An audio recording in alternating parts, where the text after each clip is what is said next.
નમસ્કાર, ઉજાસ ટીવીમાં હું પંકજ આપનું સ્વાગત કરું છું। આજના તારીખ 22મી જૂન અને સોમવારના અમેરિકાના મુખ્ય સમાચારમાં જોઈએ તો અમેરિકામાં ટ્રમ્પ જ્યારથી સત્તાના સિંહાસન પર બેઠા છે ત્યારથી ઇમિગ્રન્ટ્સ માથે રોજે રોજ નવી તલવાર લટકતી જોવા મળી રહી છે, જેમાં હવે કરોડો ખર્ચીને અમેરિકા છોડવા માટે ભારતીયોને માત્ર 30 જ દિવસ આપવામાં આવશે। આ કાયદાથી કોણ મુશ્કેલીમાં મુકાશે તેની વિગતે વાત કરીશું। ઉપરાંતના સમાચારમાં જોઈએ તો અમેરિકામાં બેન્કિંગ સિસ્ટમ વિશે જો તમે જાણતા નહીં હો તો રાતોરાત તમારા બેંક એકાઉન્ટ ખાલી થઈ જશે। વડીલોએ પોતાની જિંદગીભરની કમાણી કયા એકાઉન્ટમાં રાખવી તેની વિગતે વાત કરીશું। ઉપરાંતના સમાચારમાં જોઈએ તો અમેરિકાના ન્યૂ જર્સીમાં કુદરતે બે બાજુથી લોકોને મુશ્કેલીમાં મૂકી દીધા છે। ન્યૂ જર્સીમાં આવેલા વાવાઝોડાના કારણે હાલ સ્થિતિ ખૂબ જ વિકટ બની ગઈ છે। ગ્રોસરી સ્ટોર ધરાવતા લોકો અને જાહેર ઇવેન્ટ કરનારાને હાલાકીનો સામનો કરવો પડ્યો છે। આ સિવાય કેવી મુશ્કેલ સ્થિતિ ઊભી થઈ છે તેની વિગતે વાત કરીશું। તો ચાલો તમામ સમાચાર જોઈએ વિસ્તારથી। લાખો રૂપિયાનું દેવું કરીને આંખોમાં ઉજ્જવળ ભવિષ્યના મોટા સપના સજાવીને આપણો કોઈ ભારતીય દીકરો અમેરિકા ભણવા જાય, પણ ત્યાં પહોંચતા જ ખબર પડે કે જૂના તમામ કાયદાઓ બદલાઈ ગયા છે અને હવે ભણતર પૂરું થતાં જ માત્ર 30 દિવસની અંદર દેશ છોડવાનું સત્તાવાર કઠોર ફરમાન જારી કરી દેવાયું છે કે નહીં તો તેને જેલમાં પૂરી દેવાશે। ત્યારે તે માસૂમ વિદ્યાર્થી અને તેના પરિવાર પર કેવી વજ્રાઘાત અસર થશે। અમેરિકાની સરકાર દ્વારા વિદેશી વિદ્યાર્થીઓના વિઝા પર લાદવામાં આવેલા આ નવા કાળા કાયદા અને તેના ભયાનક સસ્પેન્સ પાછળનું કડવું સત્ય જાણીને તમે ચોંકી જશો। લાખો પ્રવાસીઓની સુરક્ષા સામે બહુ જ મોટા સવાલો ઊભા થયા છે, ત્યારે અમેરિકાની ધરતી પરથી ત્યાં વસતા અને ભવિષ્યમાં ભણવા જતા ઈચ્છતા લાખો ભારતીય તથા ગુજરાતી વિદ્યાર્થીઓનું કાળજું ધ્રુજી જાય તેવા બહુ મોટા અને લાલ બત્તી સમાન સમાચાર સામે આવ્યા છે। ટ્રમ્પ શાસનના કડક શાસનની વચ્ચે સ્ટુડન્ટ વિઝાના નિયમો પર બહુ મોટો પ્રશ્ન ઊભો થયો છે। વ્હાઇટ હાઉસની office of management and budget એટલે કે OMB દ્વારા ઇમિગ્રેશન કાયદાના એક બહુ જ મોટા અને કઠોર નિયમની સત્તાવાર સમીક્ષા પૂર્ણ કરી દેવામાં આવી છે। જે નવો નિયમ અમેરિકામાં વર્ષોથી ચાલી આવતી ડ્યુરેશન ઓફ સ્ટેટ્સની ઉદાર નીતિને કાયમ માટે સાવ ખતમ કરવા જઈ રહ્યો છે। અમેરિકાના ડિપાર્ટમેન્ટ ઓફ હોમલેન્ડ સિક્યોરિટી એટલે કે DHS દ્વારા તૈયાર કરાયેલા આ કાયદા મુજબ હવે વિદેશી વિદ્યાર્થીઓને અમેરિકામાં મન ફાવે ત્યાં સુધી રહેવાની આઝાદી બિલકુલ છીનવી લેવાશે અને તેના બદલે ફિક્સ ડેડલાઇન એટલે કે ચોક્કસ સમય મર્યાદા સત્તાવાર લાગુ કરી દેવાશે। આ નવા કાનૂની માળખા હેઠળ હવે વિદેશી વિદ્યાર્થીઓને વધુમાં વધુ માત્ર 4 વર્ષ અથવા તો તેમનો શૈક્ષણિક કોર્સનો જે પણ સમયગાળો ટૂંકો હશે તેટલા જ સમય માટે અમેરિકામાં રહેવાની સત્તાવાર કાનૂની પરવાનગી અપાશે। આ કાયદાકીય ફેરફારથી અમેરિકાની અંદર ભણતા F વિઝા ધારક વિદ્યાર્થીઓ, જે વિઝા પર આવેલા એક્સચેન્જ સ્કોલર્સ અને I વિઝા ધરાવતા વિદેશી મીડિયાના પત્રકારો તથા તેમના પર નિર્ભર પરિવારો બહુ જ ભયાનક રીતે પ્રભાવિત થશે। નવા નિયમ અનુસાર જો કોઈ વિદ્યાર્થીનો અભ્યાસ નક્કી કરેલા 4 વર્ષ કરતાં વધુ લંબાઈ જાય તો તેણે પોતાના કોલેજ કે સંસ્થાઓમાંથી ડાયરેક્ટ એક્સટેન્શન મેળવવાની જૂની સવલત સાવ બંધ થઈ જશે અને તેણે ફરજિયાત USCIS સમક્ષ જઈને એક્સટેન્શન ઓફ સ્ટેની નવી અરજી ફાઇલ કરવી પડશે, જેની મોટી સરકારી ફી ભરવી પડશે અને સાથે જ બાયોમેટ્રિક ફિંગરપ્રિન્ટ સ્ક્રીનિંગમાંથી પણ પસાર થવું પડશે। આટલું જ નહીં, પણ આ કાળા કાયદા હેઠળ ભણતર પૂરું કર્યા પછી વિદ્યાર્થીઓને ભારત પાછા ફરવા કે અન્ય વિઝામાં ટ્રાન્સફર થવા માટે જે પહેલા પૂરા 60 દિવસનો ગ્રેસ પીરિયડ મળતો હતો તેને અડધો કરીને સાવ 30 દિવસનો જ કરી દેવાયો છે, જેથી વિદ્યાર્થીઓ પાસે તૈયારી કરવાનો કોઈ સમય બચશે નહીં। આ સિવાય કોલેજ બદલવા, વિષય ચેન્જ કરવા કે એક જ લેવલ પર બીજી ડિગ્રી લેવા પર પણ કડક પ્રતિબંધો મૂકી દેવાયા છે। જો કોઈ વિદ્યાર્થી પોતાના I-94 કાગળ પર લખેલી છેલ્લી તારીખ બાદ એક પણ દિવસ અમેરિકામાં વધારે રોકાશે તો તેના પર કાનૂની રીતે અનલોફુલ પ્રેઝન્સ એટલે કે ગેરકાયદેસર હાજરીનો ગુનો લાઈવ લાગુ થઈ જશે, જેના પરિણામે તેના પર અમેરિકામાં પાછા ફરવા માટે 3 વર્ષ અથવા પૂરા 10 વર્ષનો કાયમી પ્રતિબંધ એટલે કે બેન લાગી જશે.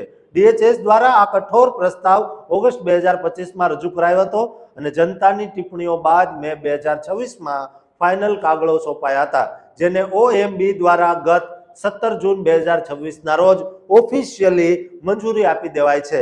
આ કાયદો ફેડરલ રજિસ્ટરમાં પ્રસિદ્ધ થયાના આશરે 60 દિવસમાં એટલે કે ચાલુ વર્ષ 2026ની ફોલ સેમેસ્ટરની ટર્મથી જ ઓફિશિયલી અમલમાં આવી જશે, જેનાથી ભારતીય વિદ્યાર્થીઓમાં મોટો ફફડાટ ફેલાયો છે. દોસ્તો, તમારા સંતાનો પણ અમેરિકા ભણવા જવાના છે તો અથવા ભણી રહ્યા છે તો આ વિડીયો એમને શેર કરજો અથવા દરેક ગુજરાતી ભારતીયને વિડીયો શેર કરજો અને આ ચેનલને સબસ્ક્રાઇબ કરવાનું ચૂકતા નહીં.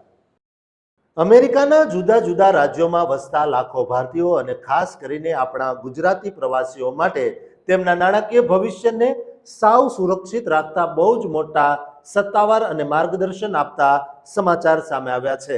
જે માહિતી જાણીને તમે અમેરિકામાં નાણાકીય છેતરપિંડીથી 100% બચી શકશો. અમેરિકાની અંદર વસવાટ કરતા લોકો માટે મુખ્ય 6 ફાઇનાન્શિયલ એકાઉન્ટ સૌથી વધુ અગત્યના અને અનિવાર્ય માનવામાં આવે છે, જે એકાઉન્ટ્સનું અસલી મહત્વ અને લોકો દ્વારા થતી નાની મોટી ભૂલો વિશે સોશિયલ મીડિયા પર આકરી ઉઘરાણી એક પ્રખ્યાત પ્રવાસી ભારતીય ડિજિટલ ક્રિએટરે પોતાના વર્ષોના અમેરિકાના અનુભવના આધારે એક બહુ જ મોટો લાઈવ ખુલાસો કર્યો છે. આ અગત્યની વિગત શેર કરતા તેમણે પોતાના મિત્ર સાથે બનેલો એક ચોંકાવનારો કિસ્સો જણાવ્યો. જ્યારે તેઓ પોતાના પરિવાર અને ફ્રેન્ડના ફેમિલી સાથે અમેરિકામાં જ એક મોટી ટ્રીપ પર ફરવા ગયા, ત્યારે ટ્રીપ પૂરી થયા બાદ જ્યારે તેઓ બધા જ ખર્ચાઓનો હિસાબ કરી રહ્યા હતા, ત્યારે હિસાબ પત્યા પછી તેના મિત્રે જ ડોલર ટ્રાન્સફર કર્યા તેનો સ્ક્રીનશોટ મોકલ્યો હતો.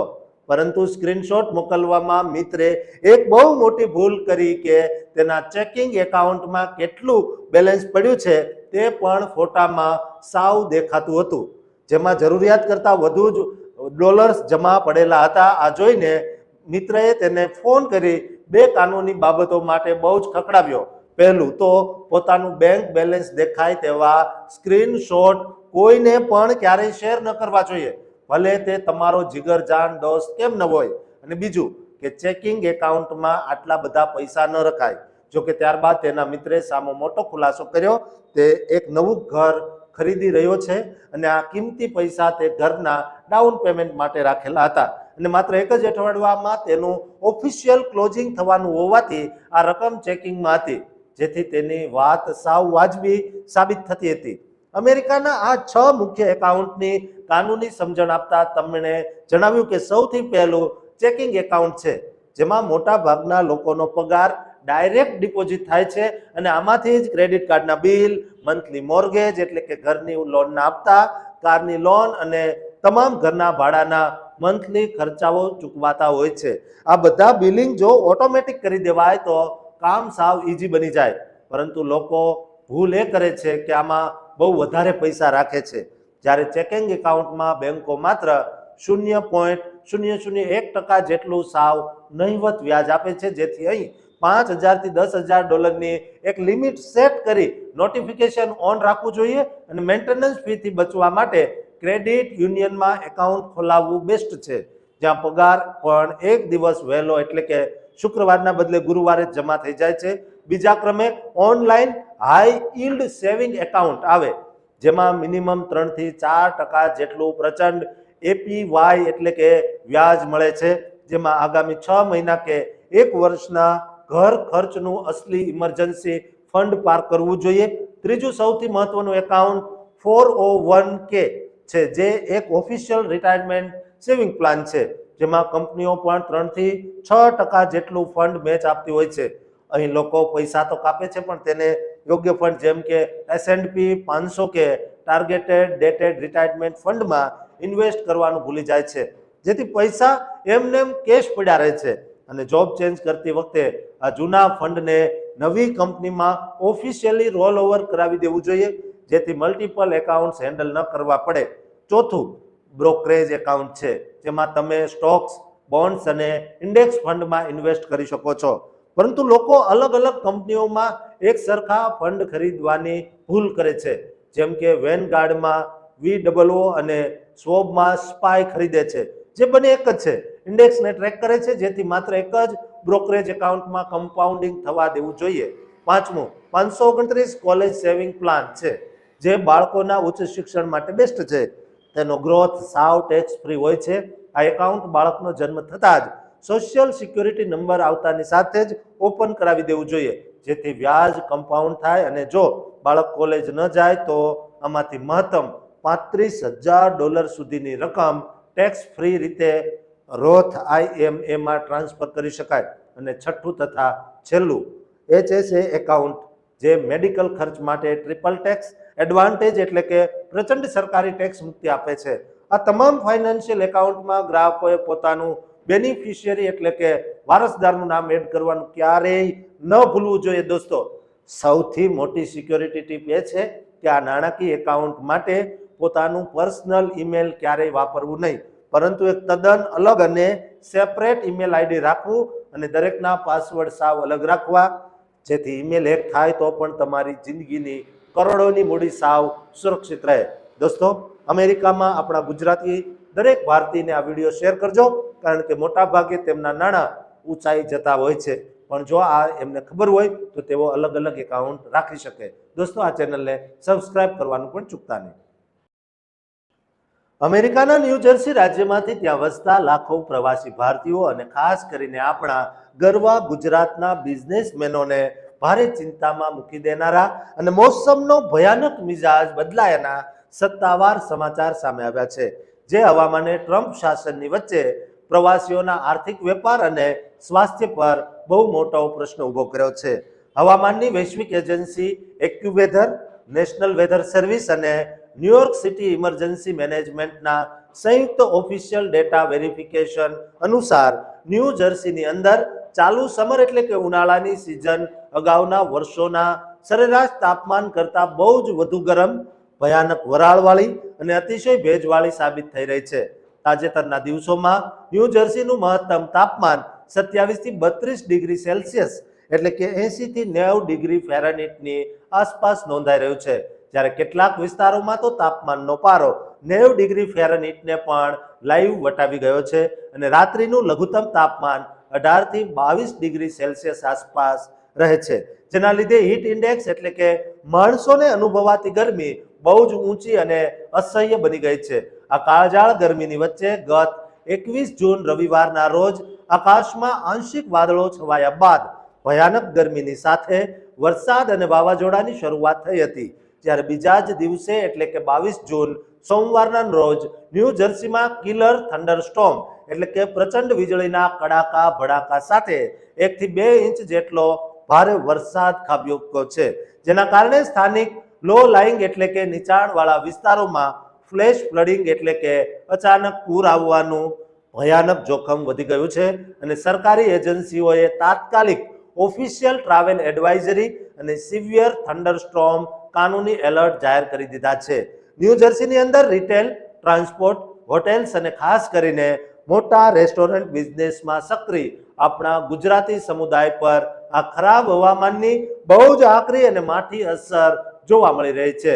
અસહ્ય ગરમી અને ઉકળાટના કારણે પ્રવાસીઓ માટે બહારના તમામ આઉટડોર કાર્યક્રમો જેવા કે ફેમિલી પિકનિક, પરંપરાગત ગરબા પ્રેક્ટિસ અને બીચની મુલાકાતો લેવી સાવ અશક્ય અને મુશ્કેલ બની ગઈ છે, જેના લીધે હીટ રિલેટેડ ઇલનેસ એટલે કે ડિહાઇડ્રેશન અને હીટ એક્ઝોસ્ટનનું જોખમ ખાસ કરીને આપણા વૃદ્ધ ગુજરાતીઓ અને માસૂમ બાળકોના સ્વાસ્થ્ય માટે બહુ જ ચિંતાજનક સ્તરે વધી ગયું છે. આ સિવાય 22 જૂનના રોજ ત્રાટકેલા વાવાઝોડા અને પૂરના લીધે અહીં યોજાનારા જાણીતા જૂનટીન્થ સેલિબ્રેશન્સ અને પારિવારિક ગેટ ટુગેધરના મોટા આયોજનો સાવ વિખેરાઈ ગયા છે. જો વ્યાપારી નુકસાનની વાત કરીએ તો ન્યૂ જર્સી અને નેવાર્કમાં આવેલા પ્રખ્યાત પટેલ બ્રધર્સ અને અન્ય ઇન્ડિયન ગ્રોસરી સ્ટોર્સની અંદર ગરમીના લીધે ફ્રેશ પ્રોડ્યુસ એટલે કે લીલા શાકભાજી અને તાજા ફળોની ગ્રાહકોમાં ભારે ડિમાન્ડ વધી છે, પરંતુ બીજી તરફ સોમવારના ભારે વરસાદ અને વાવાઝોડાના કારણે સપ્લાય ચેઇનની ડિલિવરીઓ સાવ ખોરવાઈ ગઈ છે અને દુકાનોમાં કસ્ટમર ફૂટફોલ એટલે કે ગ્રાહકોની અવરજવર સાવ ઘટી ગઈ છે. દુકાનો અને ઘરોમાં એસીનો વપરાશ પ્રચંડ વધવાના કારણે વેપારીઓનો મંથલી ઉર્જા ખર્ચ અને લાઇટ બિલ બહુ જ મોટું આવી રહ્યું છે. જ્યારે દેશી રેસ્ટોરન્ટોમાં વરસાદના લીધે ઇન્ડોર ડાઇનિંગ તો થોડું વધ્યું છે, પરંતુ ટેક અવે અને હોમ ડિલિવરીના ઓર્ડરમાં રસ્તા પરના ટ્રાફિક જામ અને પૂરના પાણી ભરાવાના કારણે કલાકોનો વિલંબ થઈ રહ્યો છે, જે મોટી આર્થિક ખોટ સમાન છે. આ પૂરના કારણે ન્યુયોર્ક અને ન્યૂ જર્સીના આખા કનેક્ટિંગ એરિયામાં ઓફિસ જતા લોકો માટે કમ્પ્યુટિંગ કરવું સાવ મુશ્કેલ બન્યું છે અને ત્યાં યોજાનારી વર્લ્ડ કપ ફૂટબોલ સંબંધિત મોટી ઇવેન્ટ્સ પણ આ ખરાબ વેધરના કારણે પ્રભાવિત થઈ છે. સરકારી આરોગ્ય સંસ્થા CDCએ તમામ ગુજરાતી પરિવારોને સતત હાઇડ્રેશન જાળવવા, એસીમાં રહેવા અને પૂરના પાણીમાં ડ્રાઇવિંગનું જોખમ ન લેવાની કડક સત્તાવાર કાનૂની સલાહ આપી છે. દોસ્તો, આપણા તમામ ગુજરાતીઓને આ વિડીયો શેર કરજો, કારણ કે મોટા ભાગના ગુજરાતીઓ ન્યૂ જર્સીમાં વસવાટ કરે છે. આ કુદરતી જે આપદ આવી છે તેમાં સાવધાની રાખીને સુરક્ષિત રહે તે માટે આ વિડીયો શેર કરજો અને ચેનલને સબસ્ક્રાઇબ કરવાનું ચૂકતા નહીં.